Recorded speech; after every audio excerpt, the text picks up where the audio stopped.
오늘은 제가 말씀을 전하는 중에 영화 이야기를 하나 좀 하고 시작하려고 합니다. 기독교 영화 가운데 벤허라고 하는 영화가 있습니다. 한 번쯤은 대했을 것 같은데요. 이 벤허라고 하는 이 영화는 사실은 1959년도 윌리엄 와일러라고 하는 감독이 제작한 영화입니다.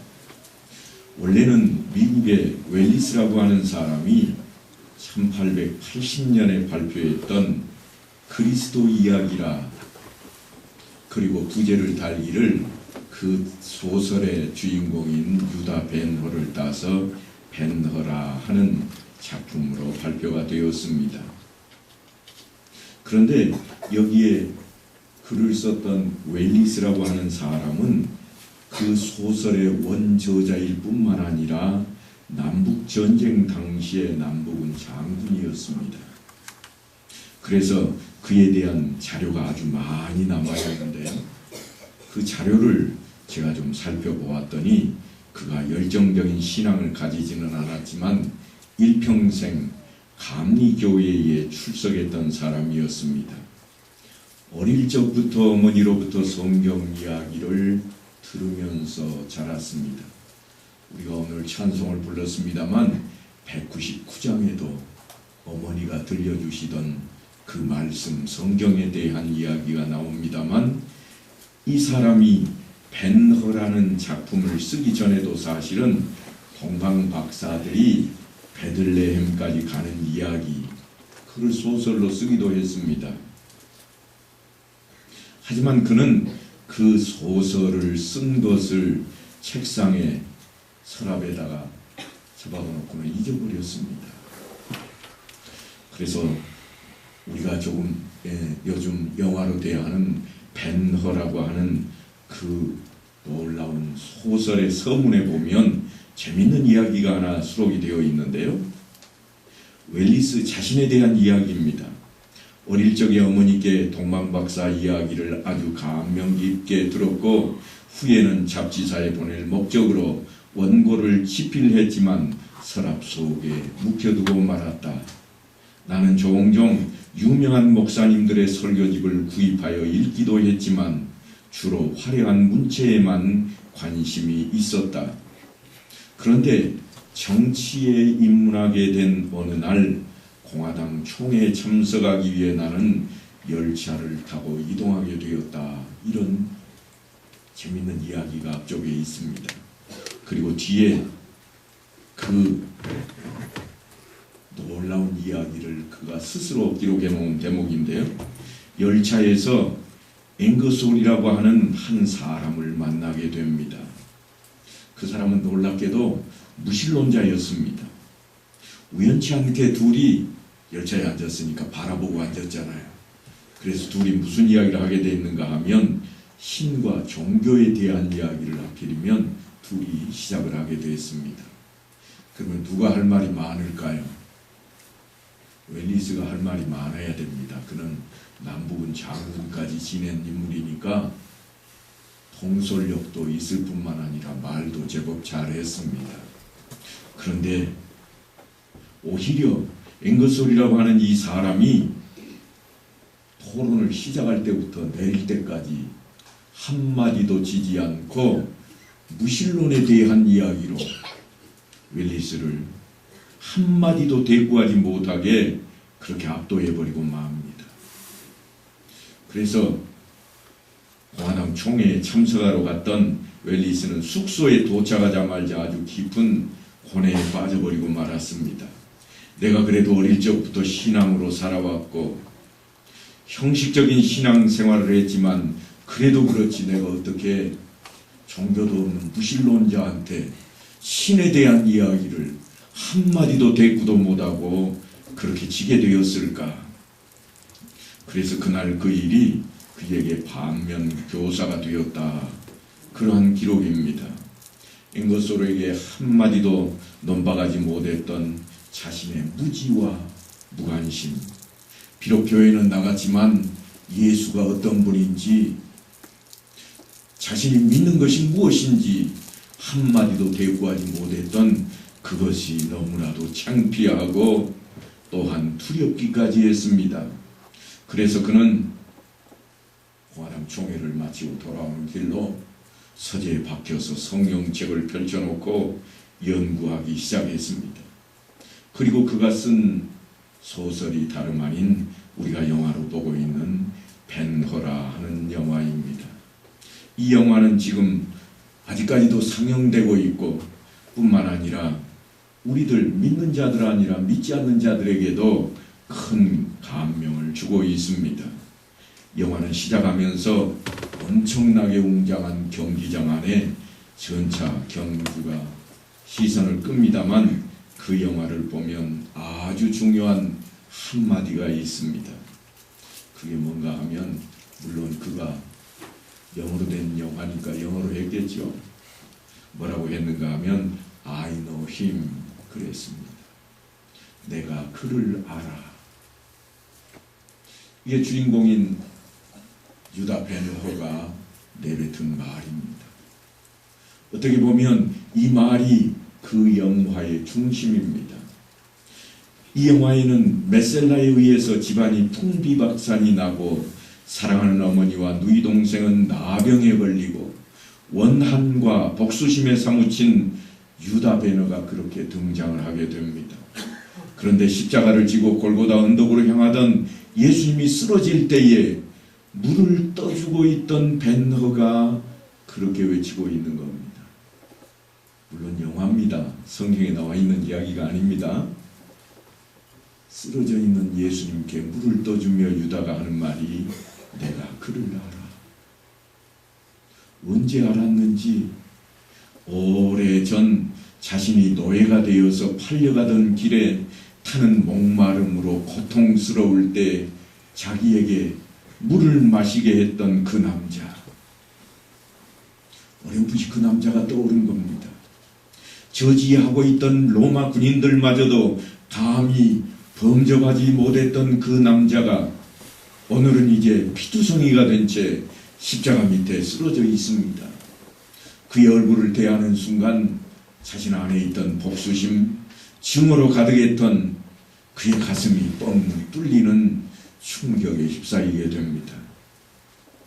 피투성이가 된 그분의 얼굴은 몸서리 쳐지는 고통 속에서도 너무나도 평안해 보였습니다. 그리고 예수 그리스도께서 십자가에 못 박혀 죽으시던 날 갑자기 비가 내리고 천둥 번개가 칠 때 그리스도의 죽음과 함께 유다 벤허의 어머니와 여동생의 나병이 깨끗하게 낫게 됩니다. 유다 벤허가 집으로 돌아오고 어머니와 여동생 치르자 그리고 그가 사랑하던 예스더 세 사람과의 뜨거운 포옹 속에 주님의 은총에 감격해하며 영화는 끝을 맺습니다. 영화 이야기입니다. 너무 집중이 되셨다면 조금 이제 마음을 풀어놓고 성경으로 좀 돌아가 보십시다. 이거는 소설이고 영화로 만들어낸 내용인데 예수 그리스도에 대한 내용을 그렇게 그려놓았습니다.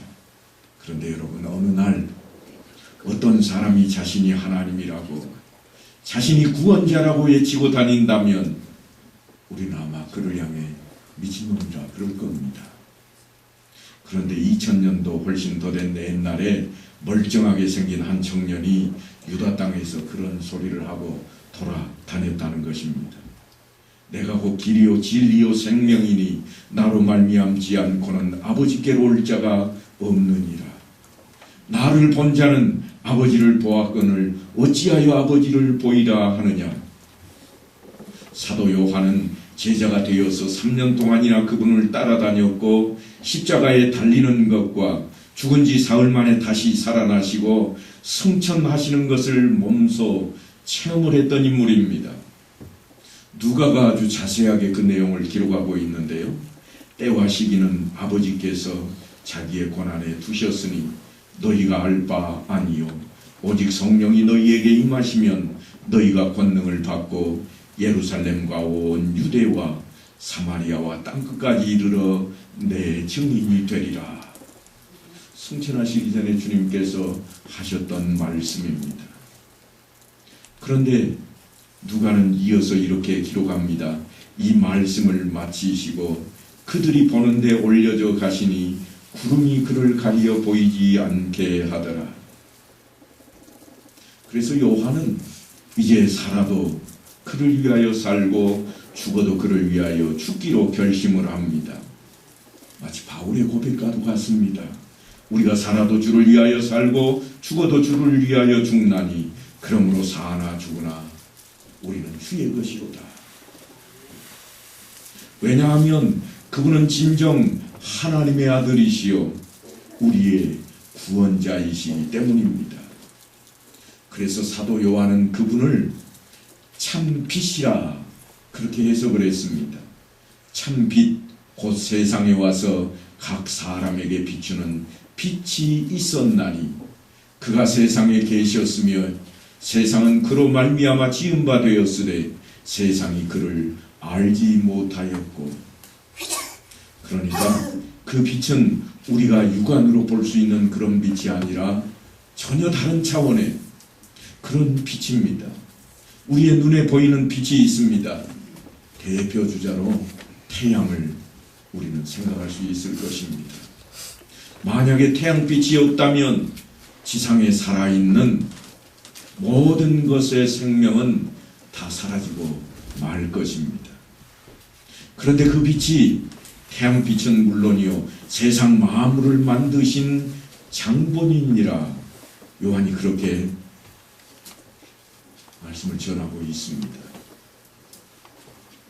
요한이 그렇게 말씀을 전할 때 사람들이 어땠는가 하면 웃습니다. 웃기고 있네. 그 사람은 목수야. 얼마 전까지만 해도 우리 집 책상도 만들었고 거상도 만들었는데 혹시 그 사람이 집을 지었다면 몰라도 세상을 만들었다고? 저거 미친 거 아니야. 사람들이 그랬을 겁니다. 하지만 요한은 그분에 대해서 이렇게 보충 설명을 합니다. 자기 땅에 오매 자기 백성이 영접하지 아니하였으나, 예수님께서 활동하시던 당시의 이스라엘은 로마 나라의 식민지였습니다. 그러니까 이스라엘 백성과 그 땅은 모두 로마 제국 황제의 소유입니다. 그럼에도 불구하고 요한은 굳이 빛이신 예수님이 자기 땅에 오셨는데 자기 백성들이 영접하지 아니하였다, 그렇게 해석하고 있습니다. 모든 백성과 모든 땅은 다 그분의 것이라는 겁니다. 그래서 어떤 이단들은 모든 땅도 모든 사람도 가진 것 모두를 다 바쳐야 한다고 주장을 하기도 합니다. 그래야 믿음이 있고 구원이 있다고 가르칩니다. 그렇다면 이단이 아닌 우리는 어떻습니까? 내가 가지고 있는 것은 다 내 것입니까? 아니면 모두 하나님의 것입니까? 이런 질문을 받으면 누구를 막론하고 다 주춤합니다. 제 양반 뭔 소리 하려고 그러나? 혹시 내놓으라고 하지는 않을까? 그런 마음 들잖아요. 우리는 누구나 다 땅을 소유하고 있습니다. 그리고 땅마다 다 주소가 있습니다. 그래서 노래도 부릅니다. 독도는 누구 땅이요? 우리 땅. 독도는 우리 땅. 그러잖아요. 어느 교회를 가도 독도는 예수님의 땅, 독도는 하나님의 땅, 그렇게 노래한 적을 제가 본 적이 없습니다. 모두가 다 이내 결단을 합니다. 내가 소유하고 있는 것은 다 내 것이고 그저 마음만 하나님께 드리면 되지. 성경 구절도 과감하게 인용합니다. 사람들은 외모를 보지만 하나님은 무엇을 본다고요? 중심을 보신다고. 마음을 보시는 하나님. 그래서 마음이 중요하지 뭐 그렇게 새삼스럽게 독도가 하나님 땅이라고 한 적 봤느냐고. 그저 눈에 보이는 것은 중요하지 않고 오히려 그 안에 담긴 마음이라고 외치고 있습니다. 하지만 성경이 그렇게 말씀하신 적은 없습니다. 분명한 것은 모든 만물이 다 만드신 분의 것이라고 하는 것입니다. 우리가 가지고 있는 것을 빼앗겠다고 하는 것이 결코 아닙니다. 굉장히 중요한 의미가 담겨 있는 말씀입니다. 오히려 더 큰 것을 주시겠다고 하는 그런 약속입니다. 사도 요한은 아주 의미심장한 말씀을 꺼내놓습니다. 뭐라고 그러는가 하면 영접하는 자, 곧 그 이름을 믿는 자들에게는 하나님의 자녀가 되는 권세를 주셨으니 이는 혈통으로나 육정으로나 사람의 뜻으로 나지 아니하고 오직 하나님께로부터 난 자들이니라. 영접하는, 그렇게 우리말로 번역이 되어 있는데 사실 원문은 헬라어를 쓰고 있습니다. 람바노라 하는 단어를 쓰고 있는데요, 그냥 만나고 대접하는 그런 영접이 아닙니다. 어떤 뜻을 담고 있는가 하면 믿음 안에서 충성을 다짐하는 말씀입니다. 혹시 여러분 한 나라의 대통령이 다른 나라에 가면 맨 처음 빨간 용단이 깔리고 그 앞에 가서 기다리는 사람을 뭐라고 하는지 아세요? 영접사절이라 그럽니다. 그게 영접입니다. 마치 자기 나라의 최고 우두머리를 대하듯이 그 사람 앞에도 충성스럽게 맞이하는 것입니다. 그러니까 영접하는 자, 이 말씀은 우리가 주님 앞에 그렇게 다가선다고 하는 용어를 쓰고 있습니다. 그런데 놀랍게도 이렇게 예수님을 알게 되고 그 이름을 믿는 자들에게는 특별한 권세가 주어진다고 말씀하십니다.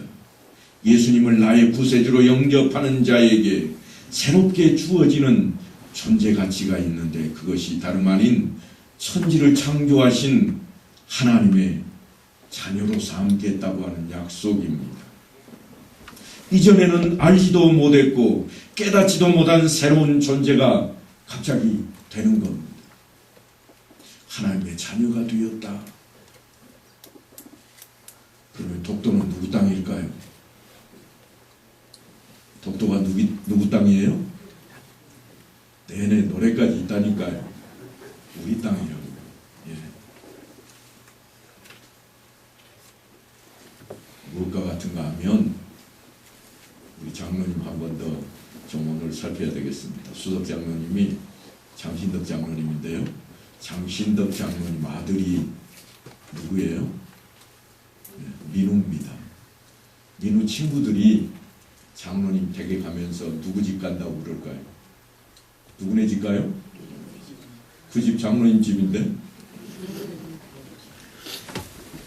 그 민우 집이에요. 왜요? 아버지 것은 다 내 것이니까. 그래서 독도는 누구 땅이라고요? 예, 우리 땅입니다. 굳이 하나님 땅이라고 하지 않아도 하나님이 우리에게 주시고 우리에게 관리하도록 하신 천하 만물입니다. 천지를 창조하신 하나님이 왜 천지를 창조하셨는가? 하나님이 가지고 노시려고요? 아니요. 하나님의 형상대로 사람을 만드시고 그 사람에게 다스리라, 정복하라, 그렇게 축복하고 계시는 하나님이십니다.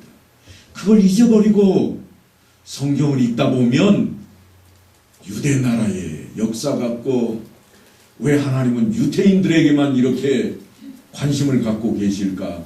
그런 마음이 들게 된다고 하는 것입니다. 하나님의 자녀라고 하는 새로운 존재는 영원한 것입니다. 이 새로운 존재는 나의 노력으로 유지되는 것이 아닙니다. 하나님의 간섭하심과 하나님의 열심에 의해서 보장되는 겁니다. 그래서 성경이 뭐라고 그러는가 하면 하나님께로부터 난 자들이니라. 그런 약속이 주어집니다. 우리의 힘으로 할 수 없는 일입니다. 그래서 하나님께서는 우리에게 예배를 통해서 만나주시고 말씀과 기도를 통해서 은혜의 방편을 삼게 하시는 겁니다. 그리고 어느 누구도 방해할 수 없는 하나님의 권세를 공급하십니다. 그 권세의 자리가 바로 하나님의 자녀입니다. 이 권세는 아무나 받을 수 있는 것이 아닙니다. 누구나 받을 수 있지만 아무나 받지는 않습니다. 오직 하나님의 간섭과 섭리입니다. 너희가 나를 택한 것이 아니요 내가 너희를 택하여 세웠나니 이는 너희로 가서 열매를 맺게 하고 또 너희 열매가 항상 있게 하여 내 이름으로 아버지께 무엇을 구하든지 다 받게 하려 함이라. 그렇게 시작된 겁니다. 내가 시작한 것이 아니라 주님께서 시작한 겁니다. 예수를 믿는다고 교회에 출석하는 사람들 가운데 잘못된 사람들이 너무나 많이 있습니다. 믿음 생활을 오래 한 사람들 중에도 복음이 사라져버린 경우가 허다합니다. 겉으로 보기에는 화려한 신앙의 이력이 있지만 직분을 다 받아서 이름표까지 붙이고 있지만 그러나 복음의 내용은 사라지고 힘을 잃어버린 사람들이 있습니다. 십자가 앞에서 다시 한번 깨져야 할 사람들이 우리 교회 안에 있고, 그래서 하나님의 사랑 앞에 그만한 마음이 녹아져야 할 자신을 발견해야 될 사람들이 우리 안에 있는 것입니다. 예수님의 십자가 앞에 자신이 산산조각이 나는 은혜를 받아야 할 사람이 다름 아닌 이 자리에 있습니다. 그래서 성령의 역사하심으로 예수님의 마음을 품어야 할 자신을 바라보게 하는 겁니다. 너희 안에 이 마음을 품으라. 곧 그리스도 예수의 마음이니. 예수님의 마음을 품는 것이 곧 하나님의 일입니다. 하나님께서 보내신 일을 믿는 것이 하나님의 일이니라. 요한은 이처럼 하나님에 대해서 우리에게 잘 해석을 해서 하나하나 일러주고 있습니다. 예수를 믿는 사람에게 복음이 얼마나 필요한지, 믿음이 좋다고 소문난 우리 교회 안에 복음이 왜 필요한지, 믿음이 든든해져야 구원의 감격이 올 것인데, 의심하던 사람도 믿음이 확고하게 서면 구원받는 기쁨이 찾아올 것인데, 진리를 깨닫지 못하던 사람들이 진리를 깨닫게 될 것인데, 우리가 과연 지금 무엇을 하고 있는지, 너는 나를 위해 무엇을 하고 있느냐. 찬송은 우리가 힘차게 부르고 있습니다만 주님께서 늘 우리를 향해 외치는 말씀입니다. 그래서 그 믿음이 강해지면 구원받은 감격이 우리의 마음속에서 솟구쳐 올라올 것입니다. 복음을 듣고 복음을 묵상하고 복음 속에 잠겨서 예수 그리스도의 그 마음 속에 퉁덩 빠져서 그분을 모시고 그분과 동행하는 삶을 살아가게 될 것입니다. 그러면 하나님께서 우리를 사랑하시는 것을 친히 우리가 내다보게 될 것입니다.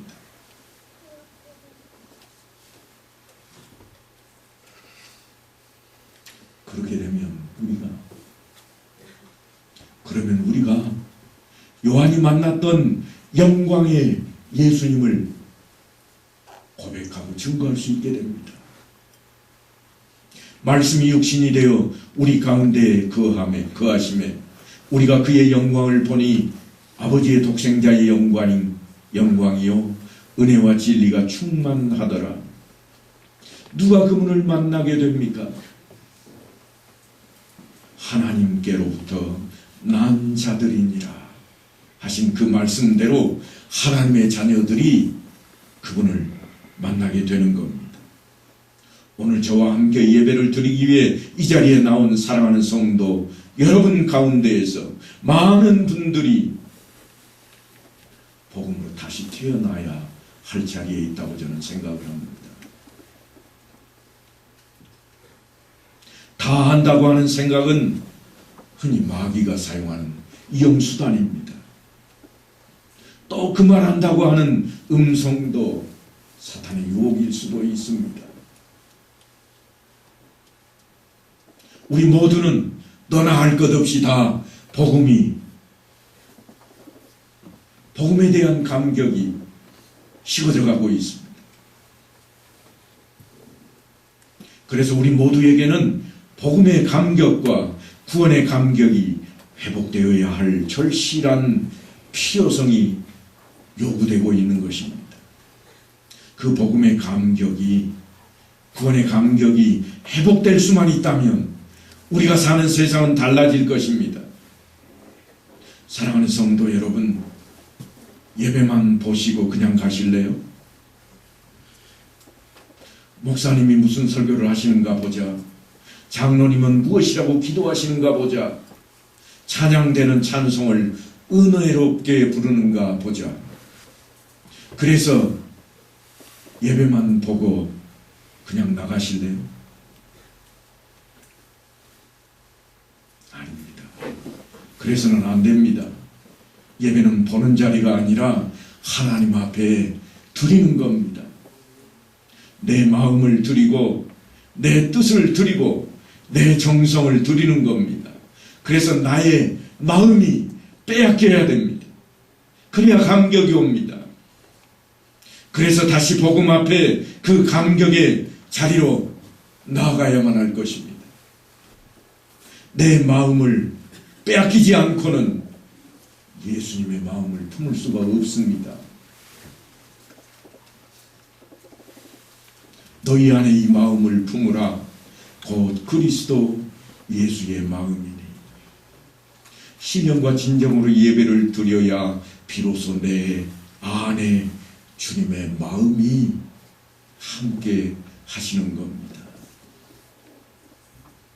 그래서 주님께서 볼지어다 내가 세상 끝날까지 너희와 항상 함께 있으리라 약속을 하셨습니다. 그러나 언제 그분이 내 안에 계시던가요? 살기 바쁠 때 안 계셨고,